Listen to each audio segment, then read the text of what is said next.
would say, though, There Will Be Blood would stand a better chance to be in number 1 or number 2 if it didn't have a big giant flaw in it. And the flaw is Paul Dano. He's wrong. He's wrong.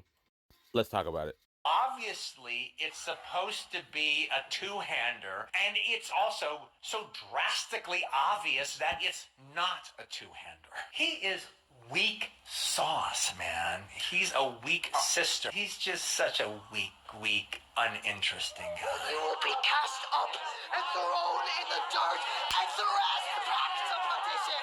And as long as I have teeth, I will bite you. And if I have no teeth, I will gum you. And as long as I have fish, I will pass you. Now get out of here! Get out of here, God! Get out of here, God! And it left! My favorite Quentin Tarantino movie, and I have not seen them all yet. I have not seen Once Upon a Time in Hollywood, but my favorite is The Hateful Eight, especially the extended version. I love that movie. Actually, most of his movies I love. I love most of them. I know there's quirks here and there, interesting feet shots for one, but I love his sense of action, his sense of humor. I love his storytelling. Pulp Fiction. My brother used to have a giant Jules and Vincent Vega picture behind his bed. Iconic. We grew up on it. Actually, I would say I was born in 1987. This guy's been basically making movies since the early 90s. Been in Hollywood for a little bit longer, right? So he's been around a long time. You could say he's helped form my brain around movies quite significantly. So his opinion is definitely monumental. To be clear, I want to cut through that right now. Everybody has an opinion? Absolutely. But his opinion has weight to it. He knows a thing or two about movies. People flock to him, big names. It would be as if you were in a highly competitive work environment. And somebody who's never been your boss before doesn't like the work you've done, even though many others have. He says very loudly to everybody, I don't like that person's work. I think that person's work is weak. You might think that might sway some other people from taking on the work from you, right? Maybe they might believe him because of the weight his opinion has, because of the clout he has. I'm not saying he shouldn't have said anything. I'm just saying what he said, I feel, is highly subjective.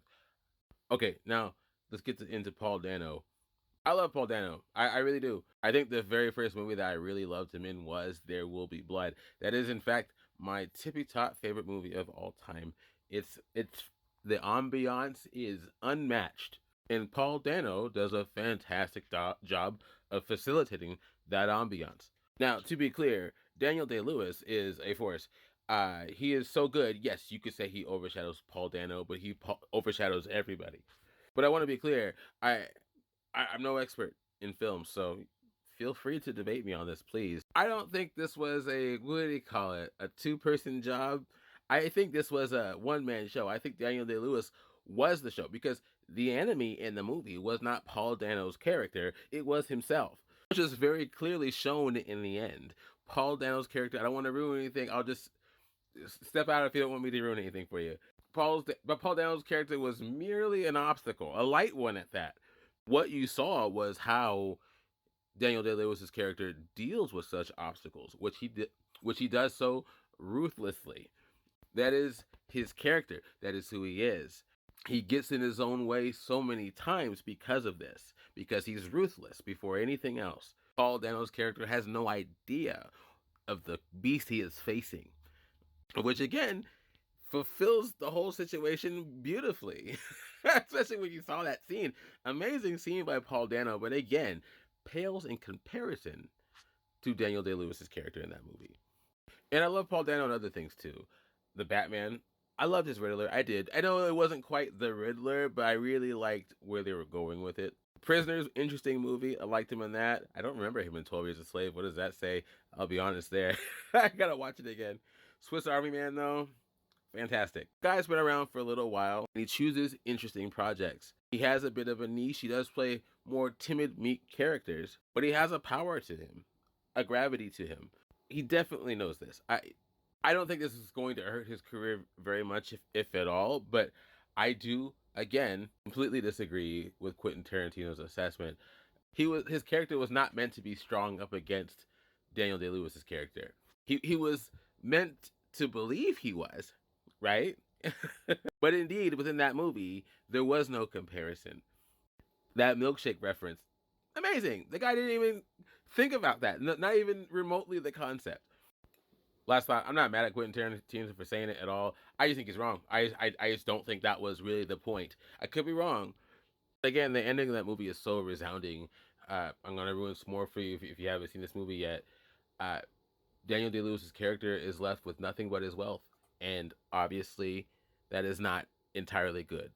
He is an alone, pitiful misanthrope, and that is only because of his own ruthless choices. I love the movie. Fantastic. I will leave you at that, everybody, and have a good evening.